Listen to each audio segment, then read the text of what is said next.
নমস্কার বন্ধুরা, আজকে চলে এসেছি শিং মাছের রেসিপি নিয়ে। শিং মাছগুলোকে ভালো করে কেটে ধুয়ে নিয়ে নিচ্ছি। শিং মাছের ভিতরে কিন্তু এক লাল কালারের রক থাকে, সেটাকে ভালো করে ধুয়ে ফেলে দিতে হয় কাঠি দিয়ে।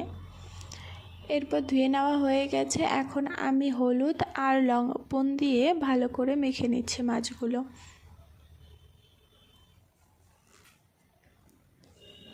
মেখে নেওয়া হয়ে গেছে। এখানে আমি একটা ফুলকপি, দুটো বেগুন আর দুটো আলু কেটে নিয়েছি মাছ রান্না করার জন্য। এরপর আমি গ্যাসে কড়াই বসিয়ে দিয়েছি। কড়াইয়ে তেল দিয়ে দিলাম। তেল গরম হয়ে গেছে। একবারে ফোড়নের জন্য জিরে দিয়ে দিলাম। এরপর মাছগুলো এক এক করে ভেজে নিচ্ছি।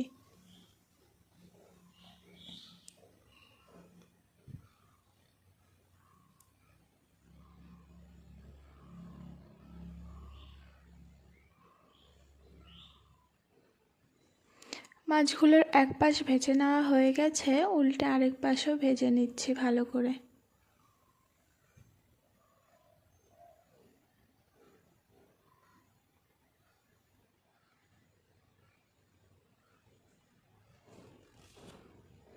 মাছগুলো আমার ভাজা হয়ে গেছে। এখন সব মাছগুলো আমি একটা পাত্রে নামিয়ে নিচ্ছি।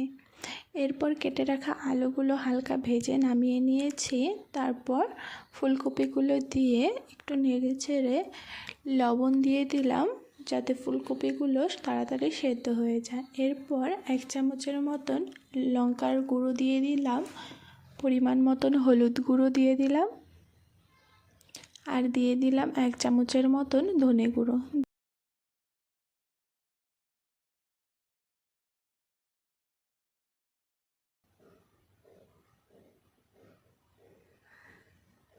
এরপর আধা চামচ আদা বাটা আর 1 চামচ লঙ্কা বাটা দিয়ে ভালো করে আবারও নেড়ে কষিয়ে নেব ফুলকপিগুলোকে।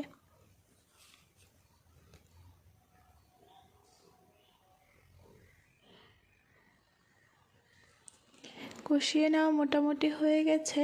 এখন ভেজে রাখা আলুগুলো দিয়ে দিচ্ছি, দিয়ে আবারও একটু নেড়েচেড়ে ভেজে নিচ্ছি। তারপর কেটে রাখা বেগুনগুলোও দিয়ে দিলাম, দিয়ে একসঙ্গে মিশিয়ে নিলাম। এখন কিছুক্ষণ পর পর এক ঢাকনা দিয়ে ঢেকে দিয়ে বারবার ভেজে নিব।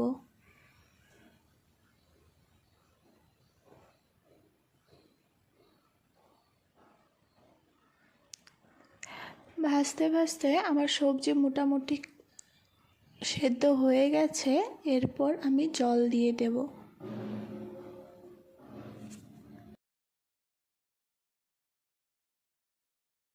জল দেওয়া হয়ে গেছে।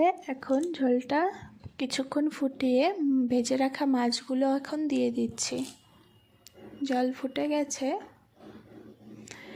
এরপর 1 চামচের মতন ভাজা জিরে এখানে আমি দিয়ে দিচ্ছি। ঝোলের মাছগুলো ফুটে গেছে।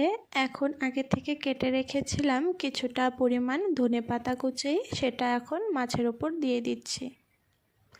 তৈরি আমার শিং মাছের তরকারি। শিং মাছ খাওয়া শরীরের পক্ষে খুবই ভালো। এখন আমি শিং মাছের তরকারিটি একটি পাত্রে নামিয়ে নিচ্ছি।